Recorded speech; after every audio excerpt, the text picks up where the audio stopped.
देश में जब से डिजिटली ट्रांजैक्शन का दौर शुरू हुआ है, तभी से लोगों की कैश रखने की आदत छूट गई है। क्योंकि जब भी कहीं पेमेंट करनी होती है तो लोग भीम यूपी, फोनपे, गूगल पे का इस्तेमाल करते हैं। बता दें, भारतीयों के लिए अब यानी 1 दिसंबर से डिजिटल रुपी आ जाएगा। आरबीआई ने 1 दिसंबर से रिटेल डिजिटल रुपी के लॉन्च का ऐलान कर दिया है, जो रिटेल डिजिटल करेंसी के लिए पहला पायलट प्रोजेक्ट होगा। लेकिन आज हम जानेंगे कि इसे इस्तेमाल कैसे करना है और इसके फायदे नुकसान क्या हैं। 1 नवंबर 2022 को केंद्रीय बैंक ने होलसेल ट्रांजैक्शन के लिए डिजिटल रुपी लॉन्च किया था। लेकिन अब सेंट्रल बैंक इस डिजिटल करेंसी CBDC को रिटेल इस्तेमाल के लिए भी लॉन्च कर रहा है।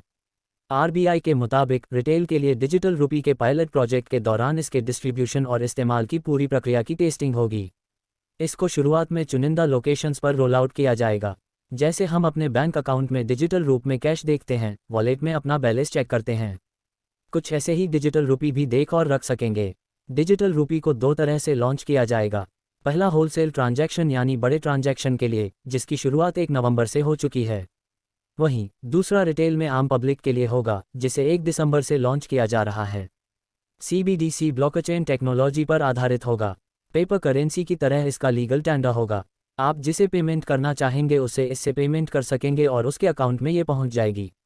CBDC इलेक्ट्रॉनिक रूप में अकाउंट में दिखाई देगा। CBDC को पेपर नोट के साथ बदला जा सकेगा। कैश के मुकाबले ट्रांजैक्शन आसान और सुरक्षित होगा। ये बिल्कुल कैश की तरह काम करेगा, लेकिन टेक्नोलॉजी के जरिए ट्रांजैक्शन पूरा होगा। एक तरह से इसे इलेक्ट्रॉनिक कैश कह सकते हैं।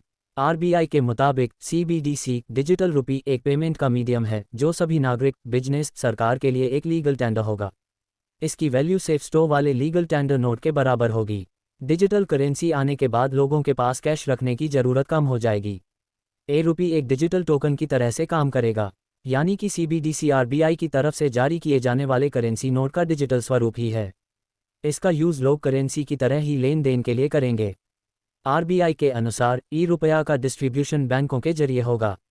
डिजिटल वॉलेट के माध्यम से व्यक्ति या व्यक्ति से मर्चेंट के बीच लेन देन किया जा सकता है। साथ ही QR कोड स्कैन करके भी इससे पेमेंट की जा सकेगी।